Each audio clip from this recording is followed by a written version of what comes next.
একটা মেয়ে রাত 2টার সময় মেসেজ দিছে, কেমন আছো? আমি মেয়েটার প্রোফাইল দেখলাম, বেশ কিছু ছবি দেয়া আছে। মেয়েটার নাম নুসরাত। দেখতে কি যে সুন্দর, দেখলে শুধু তাকিয়ে থাকার ইচ্ছে করে। এমন সুন্দরী একটা মেয়ে গভীর রাতে আমাকে মেসেজ দিছে। মনে হয় মেয়েটা আমাকে পছন্দ করে। আমি জবাব দিলাম, ভালো, তুমি কেমন আছো? মেয়েটা বলল, আমিও ভালো আছি, তোমার ভিডিওগুলা দেখি, খুব ভালো লাগে। ঠিক যা ভেবেছিলাম। আমার ভিডিও দেখে মেয়েটা আমার প্রেমে পড়ে গেছে। মুরব্বীরা যে বলে সবুরে মেওয়া ফলে, কথাটা ঠিক। এত বছর অপেক্ষা করেছিলাম, তাই এমন সুন্দরী একটা মেয়ে আমার প্রেমে পড়লো।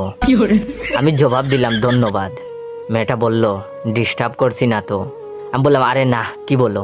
মেয়েটা বলল, ঘুমাচ্ছিলা নাকি? আমি বললাম, না। মেয়েটা বলল, বাসায় একা কি? আমি মনে মনে ভাবলাম মেয়েটা মনে হয় কথা বলতে চাচ্ছে। আমি বললাম, না, পাশের রুমে মামা আছেন। মেয়েটা বলল, দেখে আসো তো তোমার মামা ঘুমাচ্ছেন কিনা। আমার কি যে ভালো লাগছে, আজ সারা রাত মেয়েটার সাথে কথা বলবো। আমি দ্রুত পাশের রুমে গেলাম। মামা শুয়ে শুয়ে বই পড়তেন। আমাকে দেখে বললেন, কিরে বাবু, এখনো ঘুমাসনি? আমি বললাম, এখনই ঘুমাবো, তুমি ঘুমাও না কেন মামা? মামা বললেন, বইটা পড়তে খুব ভালো লাগছে, বইটা শেষ করেই ঘুমাবো, তুই শুয়ে পড় যা।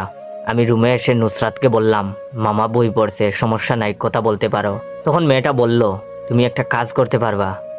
আমি মনে মনে বললাম, কি বলে মেয়েটা? এমন সুন্দরী মেয়ের জন্য শীতের রাতে পুকুরে ডুব দিয়ে আসতে পারি। আমি বললাম, বলো কি করতে হবে? তখন মেয়েটা বলল, কিছু মনে করো না বাবা, তুমি তোমার মামাকে গিয়ে বলো তো নুসরাত আন্টির কল ধরেন। আচ্ছা দেখেন ভাই, মেয়ে মানুষের কোনো সময় জ্ঞান আছে? এত রাতে কেন মেসেজ দেয় বুঝি না, আমাকে ডিস্টার্ব করে।